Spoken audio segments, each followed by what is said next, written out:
All right, how's everyone doing? I am Rich CELENZA. Thanks for tuning in to the Rich CELENZA Show. WTF are you talking about? I haven't actually done a podcast in a while, so I may be a little rough here, but what I want to call today's podcast is Learn to Be Your Own Guinea Pig. So if you know anything about my podcast or even some of my YouTube videos, I'm always talking about different things that are fitness related and not just about working out. I also try to touch on different subjects regarding what to expect out of the gym or what type of lifestyle will lead you to certain results, good and bad. And I tell people all the time, we're all individuals. We all live extremely different lives. No one lives the same life that you do unless you're somebody who, I forgot what they're called, when two bodies are attached at one. Are those Siamese? Anyways, I don't care if you're a twin, a triplet, whatever the case may be, we all live different lives. We all do different things. Every day, sleeping patterns, food, everything. Different, think different, everything. And I think what happens with us, and this just isn't fitness related, this is just in general in life. And I'm always talking about how you need to study yourself and really pay attention to what is giving you results, good or bad, right? What is making you feel a certain way? What's affecting your moods, good or bad? All these different types of things, because I think as we get older, we become less self-aware of our behavior and just accept it for what it is and almost become numb. I do think when we're younger a lot of times, because, not real young when we're getting programmed, I'm saying just in your teens and everything, you're busy, but you're kind of picking up different identities to a certain degree on kind of who you're around. It could be friends, family members, parents as well. You're kind of following a lot of their patterns, I guess you could say. But then I think as we get older, we fall into our own kind of groove, and that's it to a certain degree, right? I think a lot of us end up sounding and looking a lot like our parents, right? Or siblings, for the most part. But today what I want to get into is, regardless what age you are, is learning to be your own guinea pig. Now, when I say that, I don't want people freaking out saying, what are you talking about? Are you talking about like trying different drugs? Because I think that's what a lot of people relate that to, is like from a medical standpoint, trying different stuff and you become a guinea pig for doctors or studies or whatever the case may be. I'm talking doing it for yourself.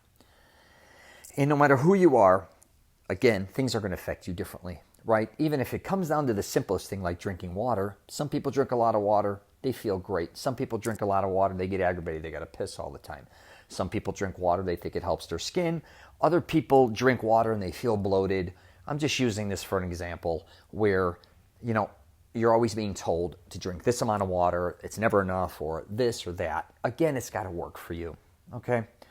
I would recommend drinking more water, but if you have bladder issues, then maybe there's an issue with that. You don't want to be sitting around pissing in your pants all day, right? So, again, everything affects everything and everyone differently. And what I realized, especially when I was trying to gain weight in my late teens, because I wrestled for like 4 years in high school, and they don't want you to gain too much weight. It's actually more about losing weight, which I think is absolutely ridiculous. And they want you to stay at a certain weight. So for like 4 years, I think I wrestled like 98 pounds. I was very small, 112, 119. Like my sophomore year, junior year, I was kind of 119 actually again. And then I was like 132, 138.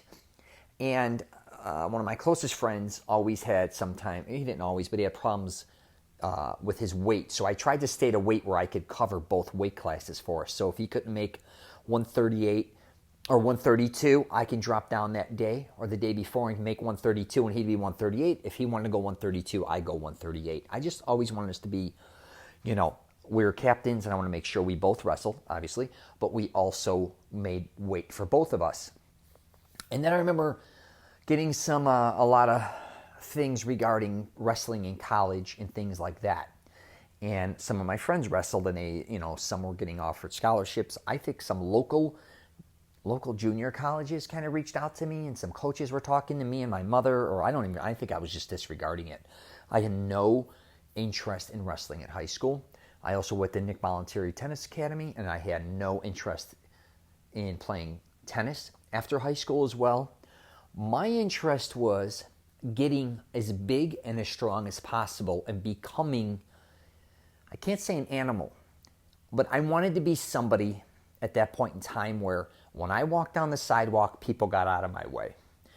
I can't say I wanted to be feared, but I wanted to be an animal. I guess going back to that, and I don't mean animal in the sense where I'm hurting people or acting like an animal, just somebody that was strong. I knew internally I could be something very strong, but what I felt inside wasn't matching my exterior.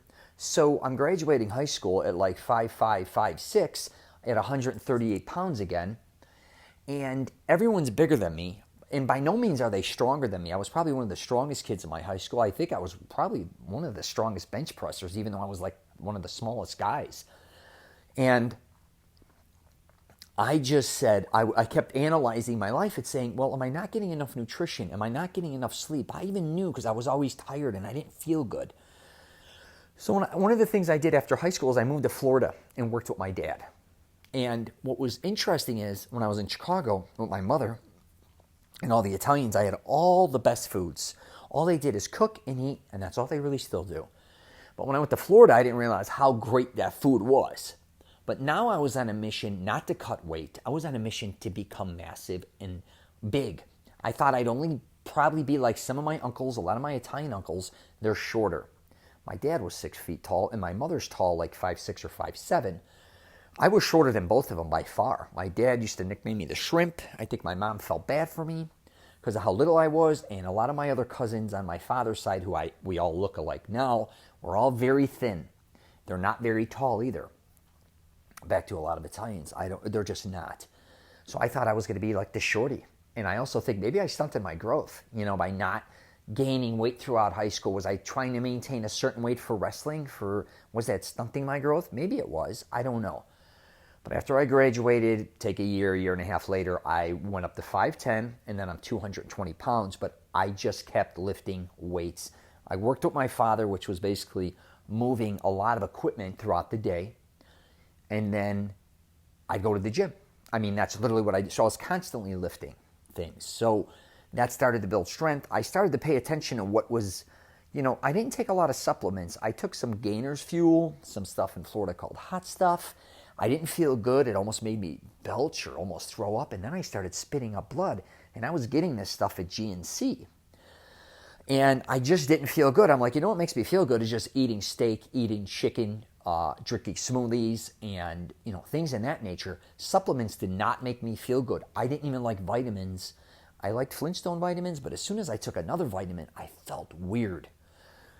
So, and I talk about this a lot, and I don't mean to be redundant, but I was really studying my body, seeing what was working. And when I had that huge growth spurt, when I went to 220, I said, well, now I want to be 230, as time goes on. Now I want to be 240. I got up to like 247 naturally. Then I really started to contemplate steroids. I go, you know what? I loved Dorian. I loved Haney back then. I love Franco Colombo.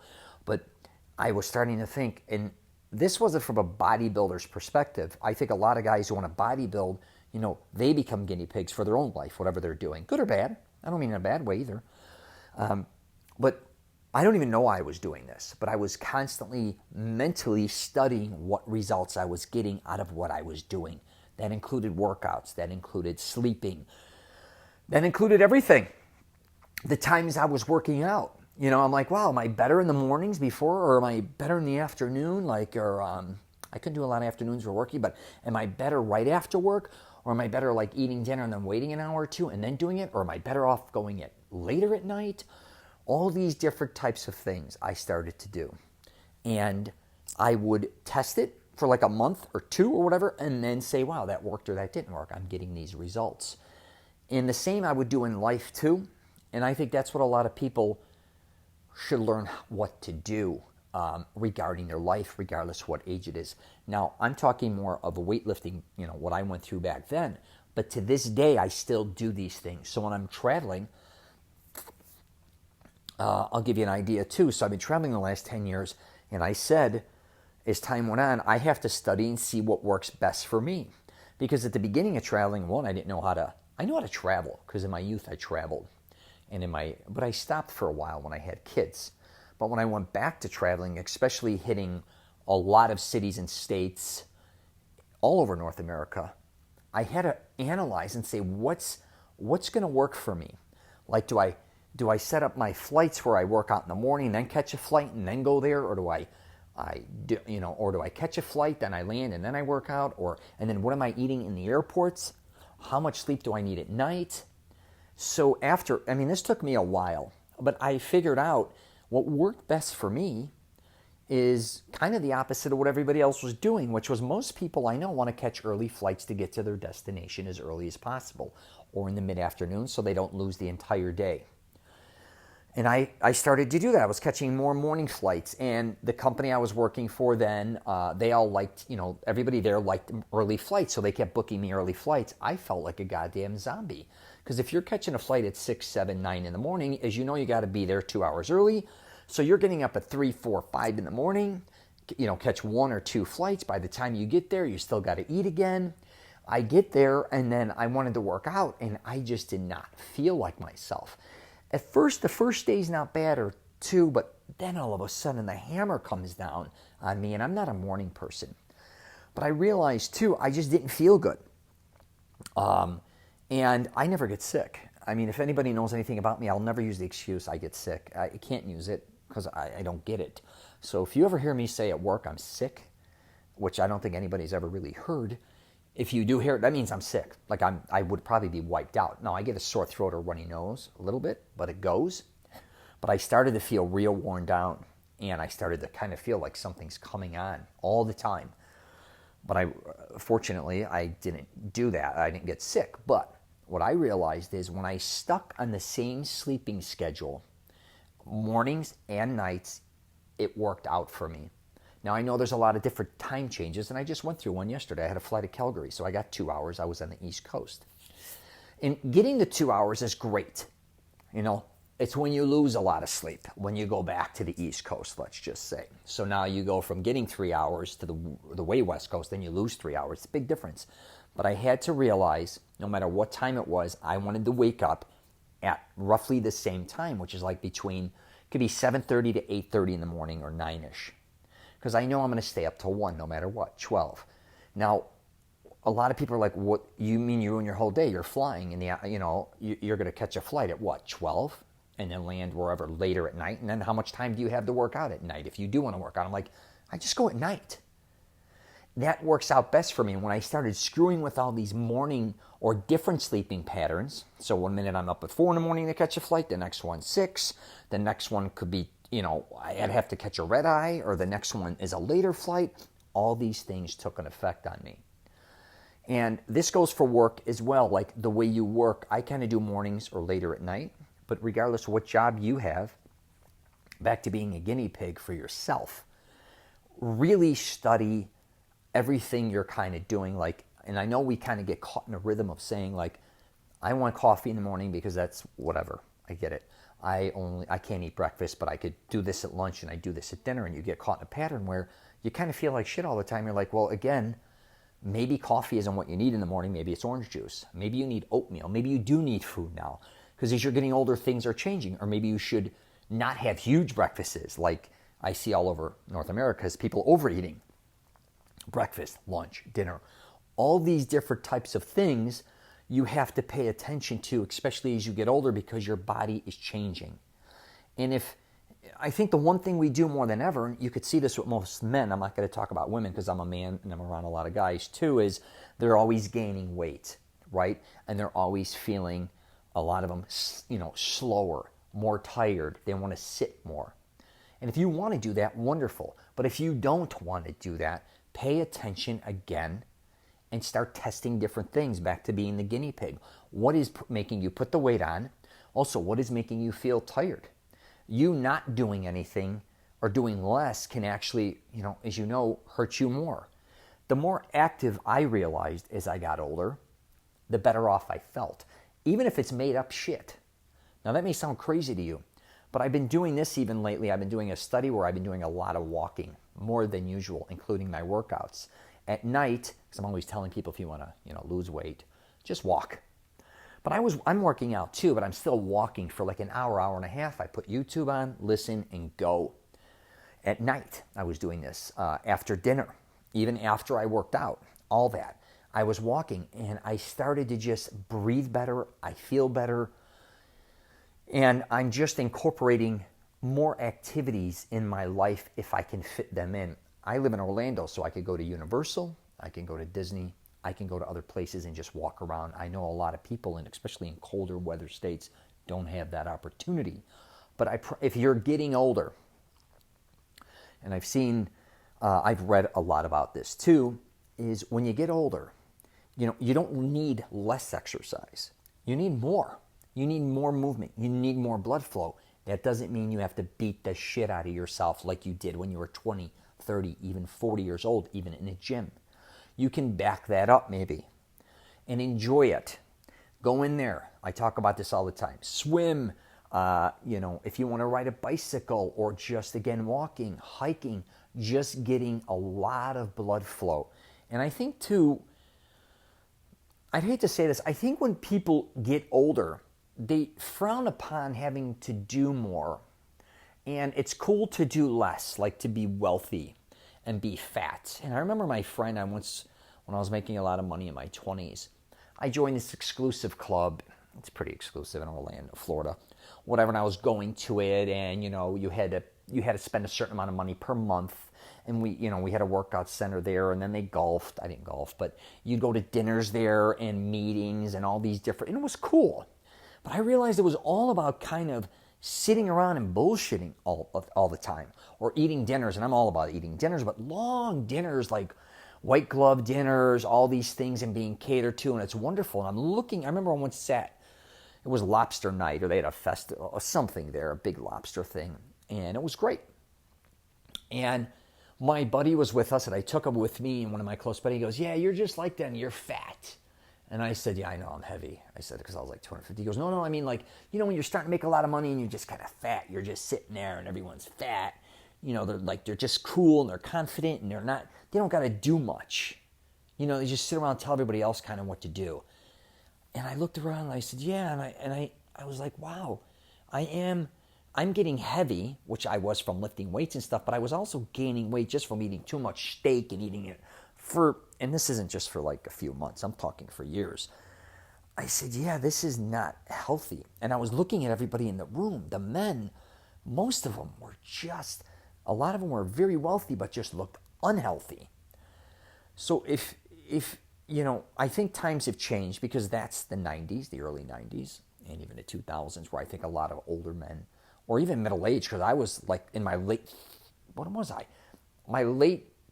20s and early 30s when I was actually my heaviest. I was, I think sometimes we have to step outside ourselves again and say, is this from a health standpoint good or bad the way I'm leading? Like, what's the future like? Like, if I'm gaining even, 4 or 5 pounds a year, what's that going to be in 20 years, right? All these type of things. And if you want to change them again, you're going to have to figure out your body, your mind. And don't neglect that, because I think that's the one thing when I talk to a lot of people that want to make identity changes, and I get it a lot, and I do a confidence thing more than anything, because you really got to learn how to be confident to make your own choices. A lot of us don't even realize a lot of the choices you made were what other people expected you to make, or they wanted you to make a certain choice, or you may have worked for certain people that said, okay, we think this is the best for you, or you may have been in a family saying, your family members, colleagues, friends saying, oh, I think this would have been the best for you, and you kind of followed what a lot of people thought would be best for you, and not always what you thought would be best for you. And it's hard to break out of that. And it's also hard to break out of our routines. And I just went through this myself, because I started this bad habit with YouTube at night. And, back to the guinea pig thing, testing certain things, and I was studying Italian. So when I would go to sleep at night, slowly but surely, I started to put the headphones in, and I would run the language in my mind. And I didn't realize it was starting to keep me up more and more at night. And I said, what's going on here? Why am I exhausted all day? And I would do it when I napped too. So I realized part of the problem here is I'm sitting, my mind's being stimulated. I'm listening to this language, which I'd go on for 45 minutes, an hour. When I used to just shut down, I could be able to fall asleep anywhere at any time. Now my mind is going for, I'm losing that extra hour of sleep per night. And then even when I'm napping, instead of getting a good solid nap with no interruptions, I'm listening to that. So it was it wasn't a very good nap. And then as you look again at the end of the week, I'm losing an hour of sleep or whatever. You times that by the end of the month. And I started to say, I have a problem here with this. But it almost became an addiction where now I couldn't fall asleep without me hearing something.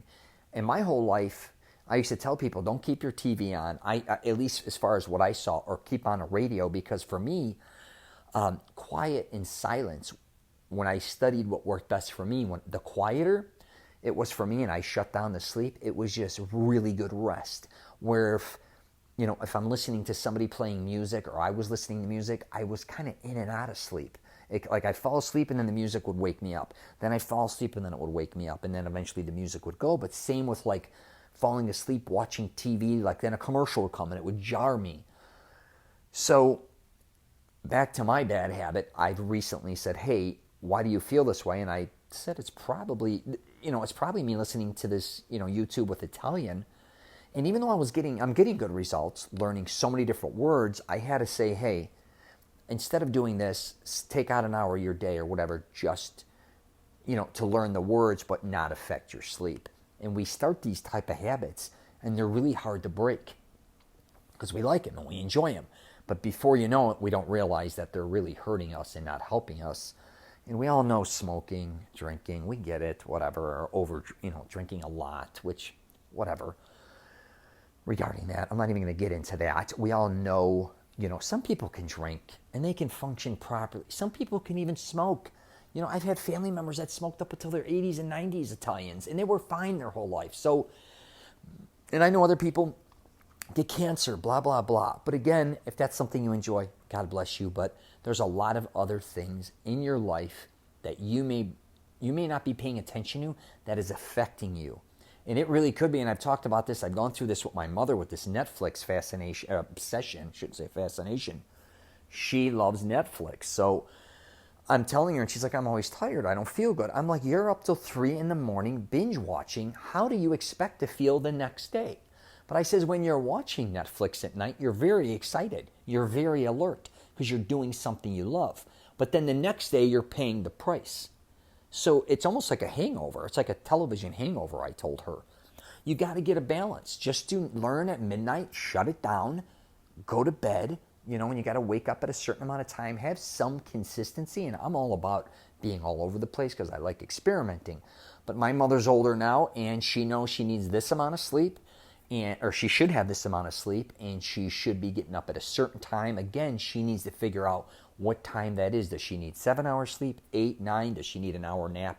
But I definitely think the way she was feeling, a lot was contributing to her watching Netflix sometimes from 8 o'clock till 3 in the morning and not getting up to do anything except maybe get up and have dinner or something like that, making herself a cup of coffee later or a dessert or whatever the case may be.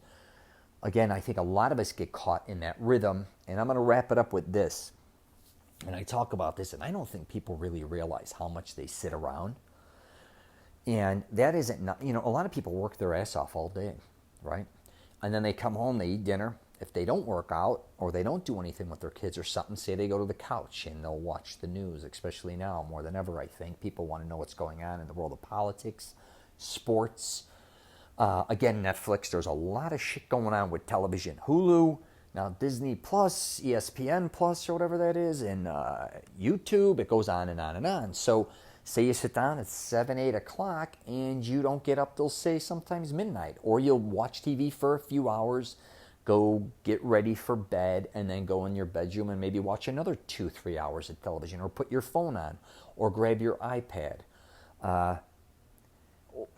And now you sleep. So say you're done with that, now you lay in your bed for 6, 7 hours, and then you wake up at 6, 7 in the morning. That's almost like 11, 12 hours with not a lot of movement. I don't think our bodies, especially men, were meant to lay around or sit around that much, in my personal opinion. And I'm not telling you got to run around or party all night or jump around all day or go work out late at night or any of those things, but you really got to realize how much you're sitting around. And when I travel with guys, a lot of times, I'm better traveling alone because I'm much more active than most guys I know, because a lot of them, again, want to catch an earlier flight. They land, I get it, they want to have lunch, or if it's dinner time, have dinner, and most of them then go to they either sit in a bar, want to have a proper drink and talk, and that's great too. And then sometimes they'll, go, who knows where they'll go, but it could be another bar, for instance, or it could be another restaurant, so you could have had a late lunch and then another one, they have a meeting. Then they go to their hotel room. Now they're either sitting on a couch or they're laying on a bed for a few more hours, or they're on their computer just sitting at a desk for a couple hours. Then they lay down. Now they wake up in the morning, 7, 8 in the morning. Really, what have they done in 24 hours physically? They sat in an airport, waited for a plane. They sat in a plane, waited to land, landed, most likely got in a rental car, an Uber or a Lyft, went to their destination, ate some more, sat down, checked in their hotel, probably sat around on the computer, ate again or had some drinks, sitting around, went and laid in a bed. And I think that happens in our life at home as well for a lot of us that aren't doing physical labor. Let's say, for instance, there's just so much sitting around or laying around. And we just have to become more active, I think. And that's the one thing back to, I'm going to wrap this up, is the guinea pig situation. Don't just look, when I say as a guinea pig, it's eating things or trying different supplements or trying steroids or all these different types of things. Just learn to try different things to see different results, right? If you're looking for them. If you're not, hey, don't worry about that at all. But I thought I would just do a podcast on this. So I'm going to wrap it up there.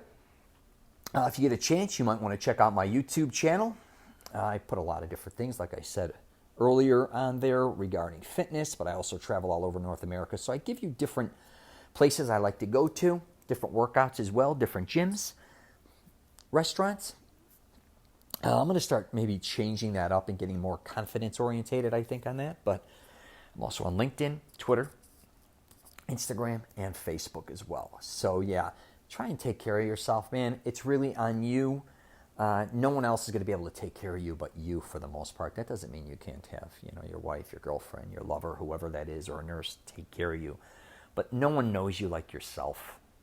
And learn to be open-minded. And if things, aren't going your way, I know it's hard from a physical standpoint about feeling a certain way.